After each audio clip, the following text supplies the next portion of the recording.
병상 부족 문제 해결을 위해서 고려대 기숙사가 수도권 대학 가운데 가장 먼저 생활치료센터로 운영을 시작합니다. 연세대도 공사에 들어갔고 서울시립대도 오는 30일까지 병상을 제공하는 걸 목표로 삼았습니다. 현장에 나가는 취재기자 연결합니다. 정현우 기자.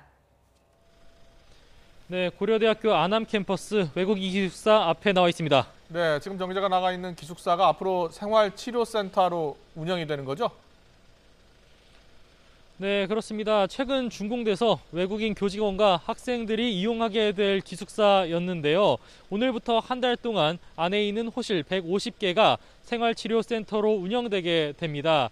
지금 안쪽에 입소한 환자는 없는 상황이지만 안쪽에 보시면 이렇게 CCTV 등이 설치되어 있어서 병상 속을 비추는 등 환자를 맞을 준비는 계속 진행이 됐습니다. 그래도 안쪽에 이렇게 왔지만 서울시는 환자들이 언제부터 들어오는지 정해지는 게 아직 없다고 설명합니다. 학교 측은 앞으로 전문 인력과 의료진이 나와서 이곳 건물을 운영하게 된다며 학내 감염 걱정을 줄이고 나섰습니다. 서울시가 고려대를 포함해 8개 사립대학의 생활치료센터 제공을 요청하면서 기숙사를 쓸 수 있게 해주겠다는 대학도 하나둘 늘고 있습니다. 연세대는 기숙사 우정원 호실 170개를 생활치료센터로 제공하기로 해 오늘부터 공사에 들어갔습니다. 한편 경희대도 호실 200개 규모의 기숙사인 세화원을 생활치료센터로 써도 된다고 밝혔는데요. 아직 서울시에서 경희대의 제안을 수락한다는 표시를 하진 않았습니다. 아무래도 수도권 병상 부족 상황이 심각한 만큼 방역당국이 병상 확보에 열을 올리고 있는 모습인데요.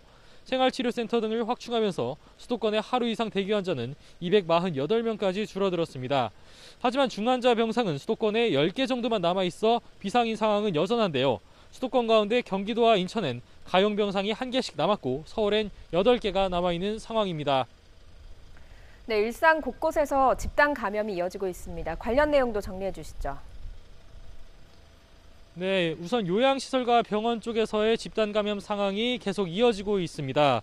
서울 노원구 병원에서는 지난 20일 확진자가 나온 뒤 오늘 추가로 확진자가 4명이 나와서 관련 감염 규모가 24명까지 늘었습니다. 파주시에 있는 병원에서도 역시 그제 확진자가 나온 뒤 접촉자 가운데 감염 사례가 20건 더 나왔습니다. 요양시설 상황 역시 심각한데요. 동일 집단 격리 중인 부천시 요양병원에서 5명이 추가로 사망해 관련 사망 규모가 22명까지 늘었습니다. 지난 15일 첫 확진자가 나온 구로구 요양시설 관련 확진자는 어제 서울시에서만 19명이 더 늘어났습니다. 동일 집단 격리된 뒤 환자와 간병인 가운데 추가 확진자가 계속해서 나오는 추세입니다. 종교시설에서도 확진 사례가 계속 나오는데 금천구에 있는 한 교회에선 교인과 가족이 모두 8명 더 확진됐습니다. 지난 13일 확진자를 포함해 함께 대면 예배를 진행했던 것으로 조사됐습니다. 사업장 등 직장에서도 신규 집단 감염이 이어졌는데요. 인천 부평구 보험회사에서 지난 17일 직원 가운데 첫 확진자가 나온 뒤 어제 가족과 지인 등 15명이 추가로 확진됐습니다. 최근 직장 내 집단 감염이 늘자 방역당국은 마스크 착용 등 기본 수칙을 거듭 강조하면서 연말 회식이나 소모임을 취소하고 회의 역시 비대면으로 최소화해달라고 당부했습니다.